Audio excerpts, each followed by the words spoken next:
Day 4 of the NBA season has just ended, and the games were somewhat good, somewhat bad, but let's just get straight into it. The Knicks bounced back after a loss to the Celtics. They destroyed the Pacers with a balanced effort by the starters. To win in this Eastern Conference, I feel like the Knicks are going to have to need Mikal Bridges to step up, which he did tonight. He showed with concerns about the jumper, or valid concerns, but he showed he could push past it in front of the Garden fans. Halliburton, 0 points, was another key reason why the Knicks won by so many points. What is wrong with Halliburton? Like, has he lost his shooting? He's playmaking at least, but he's not putting up Halliburton numbers from last year. I think he's overrated, but he still is an all-star in this league, but he's not acting like it for right now, so I want to know what's wrong with Halliburton. 76ers lose to the Raptors. The Raptors have a lot of injured people. The 76ers do too, but the 76ers, Maxey should have been able to lead them to this win. But this loss proved to me, actually, that the 76ers need to get healthy.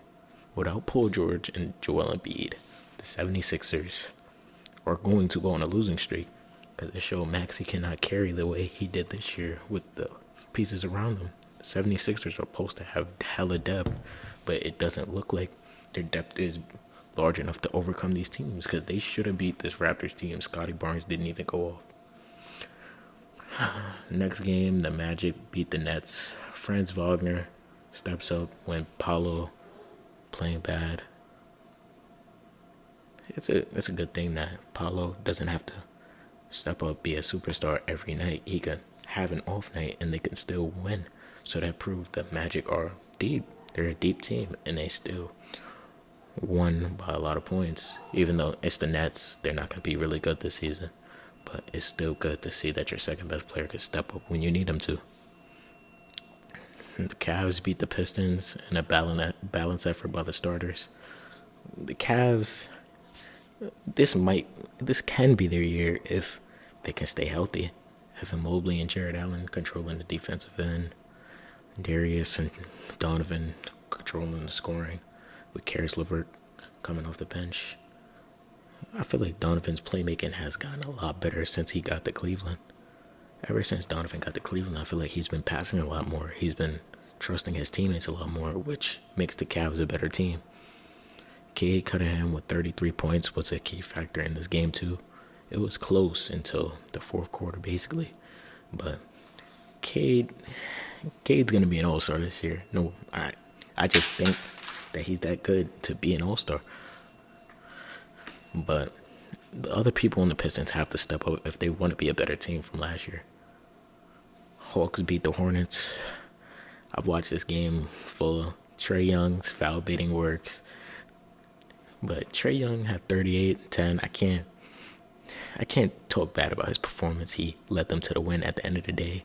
Dyson Daniels stepped up, 18 points. Again, a career high in his second game on the Hawks. He's going to be big this season. I made a video why he's going to break out this season at the guard position, the starting two guard. But Dyson Daniels helps tremendously. He's motivating Trae Young to play defense this year. LaMelo, 34 points, 9 threes. LaMelo, he had to carry an injured Hornets team without Brandon Miller, without Mark Williams. It still almost led them to a win. But he fouled out. He had 10 turnovers, but he's also starting with Nick Richards, which is not a good big man, not a good starting big man in this league to win games consistently. So can't really blame LaMelo for that. Grizzlies lose to the Rockets.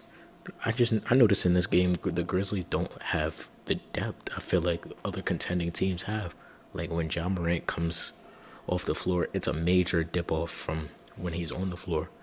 Because, man, they look bad without him. With Ja, they were up by plus 10 points. I look away for 1 second, they're down 10. But the Rockets winning this game, their rebounding were huge. They were hustling. It was out hustling the Grizzlies on every effort. Zach Edey has yet to have a good game, but he's a rookie. I could expect a rookie slump. But the Rockets bounced back from a heartbreaking loss from the Hornets, which is good for the Rockets' confidence. To So cheers on the Rockets. The Warriors look great. I wasn't expecting the Warriors to look this good, but Buddy Hield at 24 points in the first half.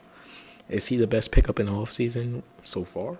It looks like it through the first two games. I get it. It's the Trailblazers and the Jazz, but he still looks good. He's making open shots, but he's gonna get all season playing next to Stephen Curry.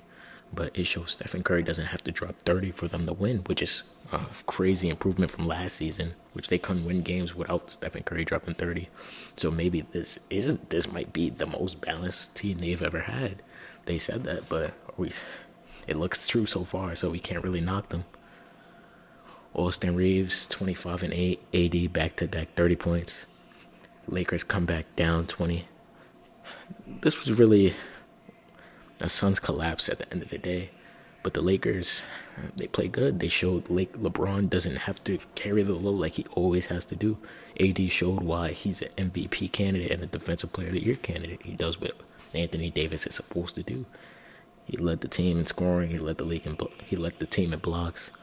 He did everything for them to win this game, which they need Anthony Davis to do a lot more now that LeBron's turning 40 this year, to be real. Austin Reeves had 25 and 8 assists. Austin Reeves played a phenomenal game. They needed Austin Reeves to step up and be that second best scorer on this team against the Suns, which he provided. But Suns fans can't blame this game on KD because KD's finished with efficient 30 at the end of the day. KD proved why he's KD. He's just an elite player. So the Suns, they just need to close games. They closed the game against the Clippers. They couldn't close it tonight, but the Suns will be okay. I'm not worried about the Suns. The Suns, I don't know. They should have won this game. Jordan Hawkins leads the Pelicans. Zion game-winning block. Brandon Ingram game-winner against the Trailblazers. They should have been up more, but this is Zion's return game, so I don't blame them for having a close game, but they need to be blowing out teams like this if they want to compete in a Western Conference that is stacked. Scoot Henderson also took my eye watching this game. He looked great. People are calling him a bust after his first two seasons, which is not true at all. Scoot just needs time to develop. You see Chauncey Billups has him coming off the bench, so he doesn't have to worry about too much. But when he comes in a game, he impacts the game so much that they have to keep him in during closing time. But yeah, that's all the games during October 25th, 2024. Let me